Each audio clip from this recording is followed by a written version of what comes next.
तू दहिया हम पर चाई बा जन्म जन्म के बंधन कबहू टूट न पाई हो कि चांद जैसन चेहरा तहार दिल हमार। तो देख सकता नहीं लोगन किचन में रुक गल बनी अभी। हाँ खाना बनावे ला घुस गई ना खाना बनैली है। खाना बना का बनल महारानी ना पूछी लोग यहाँ से खाना का बनैली है। ना हम खाना नहीं की बनैले आज।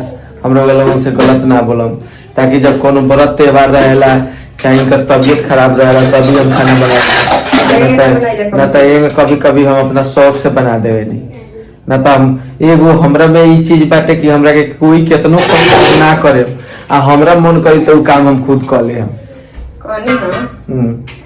कि बहुत दिन बाद ही आई बनी हमरा ब्लॉग में ऐसे कि यहाँ से सवाल होके के चाहिए बिल्कुल। दशहरा में कहाँ कहाँ घुमावे ले तनी सवाल पूछे हम तो रोज ब्लॉग में रोलन के सामने यहाँ से पूछी तो आगे पता है लेकिन अब हमारे मेहरा कहतरी सवाल कहिए कम तभी कहता बोड़ी के सब्जी बोड़ी आलू के सब्जी इस सूखा वाला है और पानी वाला होने बनाते नहीं मतलब थोड़ा सा रस वाला। तो सवाल कैले हो कम तब हमारे मेहरारू कहतरी कि इतना दिन से कहाँ रही है तो हम लोग उनके बतावे के चाहता नहीं कि थोड़ा ज्यादा काम में हम इंगेज हो गए रही है। ठीक बा टाइम मिलत न रख तो आज थोड़ा सा हम अपन विश्वकर्मा पूजा भी है। विश्वकर्मा पूजा करे वाला उनके हार्दिक शुभकामनाएं। विश्वकर्मा भगवान रोगल उनके एकदम धन दौलत से घर भर देश हर कोई के मनोकामना के पूरा करो। गाड़ी जल्दी किना रोगन के गाड़ी घोड़ा जल्दी रोगल उनके यहाँ गाड़ी हाँ घोड़ा गाड़ी बुलेट कार स्कॉर्पियो फॉर्च्यूनर सब चीज जल्दी विश्वकर्मा भगवान रोगल उनके यहाँ जल्दी प्रवेश कराई और साथे साथे पीछे पीछे हमनी के भी कराई। और ये बात हम कहे के चाहते हैं कि हम थोड़ा सा बहुत ज्यादा काम में इंगेज हो गए रही है।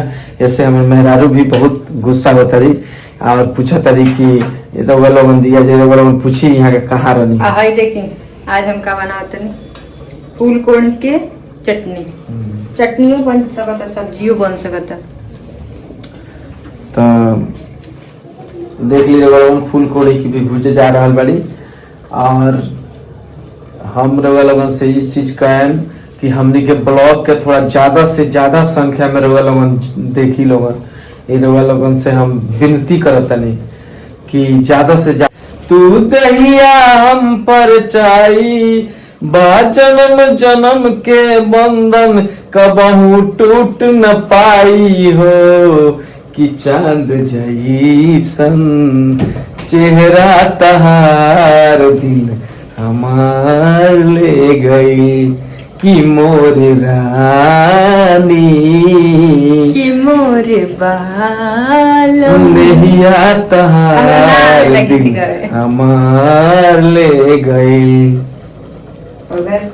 तो लोगन के गाना भी हमार कैसन लागेला तनी बताएम लोगन कि एक दिन समय आई कि हम भी स्टूडियो में गाना गाएब। रउआ लोगन के बस आशीर्वाद प्यार प्रेम बनल रहे के चाहिए।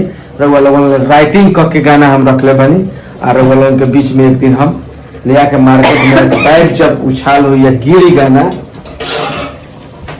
तो ओकर बाद हम देखें और सुने और बताएं जे हाँ गाना कैसन राइटिंग करके सब रखले बनी।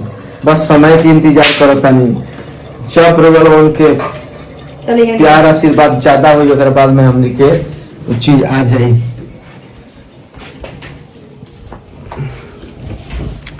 और